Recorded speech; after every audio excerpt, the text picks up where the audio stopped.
I've obviously ruffled some feathers regarding my opinions around Gary Stevenson's solution to the problem of the wealth divide. I'm not complaining about the problem and whether he's right about that. Largely, he is right in relation to the wealth divide, the buying up of real estate as an asset, outpricing the working class people. He is right about the systemic problems. He is wrong about the solution of taxing the rich. It's a misnomer, it's a misdirection, it's an impossibility, it's something that will actually be counterproductive in the fact that it will hurt the poorest people the most in the long term. We live in an environment that is a fiat monetary environment. 1971, Nixon and the Nixon shock took us all off the gold standard. The US dollar is the world reserve currency. They control the world circulating money. All the banknotes in the world that aren't US dollar are just derivatives of the US dollar.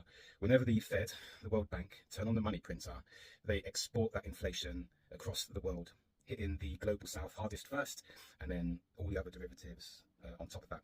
So when you come to, say, taxing the rich, you're missing the point in the sense that it's those who are closest to the money printer that benefit from the printing of that money first, and it's printing money for free that you and I have to work hard for.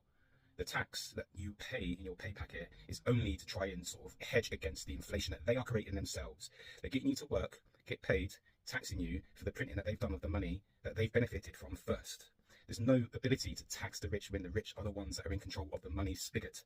If you go for this tax the rich narrative, what you're actually doing is insisting on more government central control to manage the problem that they mismanaged in the first place.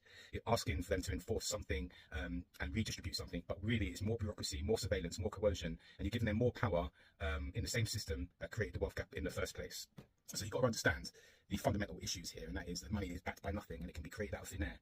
And when they print the money, they're investing in things that they want to benefit from, and we just have to accept it and be frustrated and argue amongst ourselves about how and why that money was spent there instead of here, when they're lining their pockets, helping their friends out. Like I said, I'm not complaining that Gary is wrong about the problem. He's right about the problem. The problem can't be undone in a system where they control the money. As long as the state and the central banks are in control of the supply and issuance of money, then there's no way out of it, because they are in control. There's no escaping it. The only thing is to actually find something that is outside the system that you can benefit from and circumvent them in the sense that you can make them redundant. If you find an asset that is something that you can hold for yourself, that is finite, and it's going to hold its value and increase its value over time, to hedge against the inflation that they create, and you can own that thing in your own custody for your own benefit and gain in the long term, that's the solution.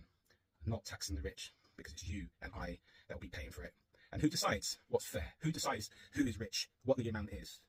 It's an impossible thing, and you're going to stifle your own productivity because the state are going to put a thumb over your head and say, no, you can't be any more productive and make any more money now. You've reached a threshold. So are you going to stay under the radar or work harder in order to pay more for the thing that you are trying to produce for the benefit of society? So stay curious.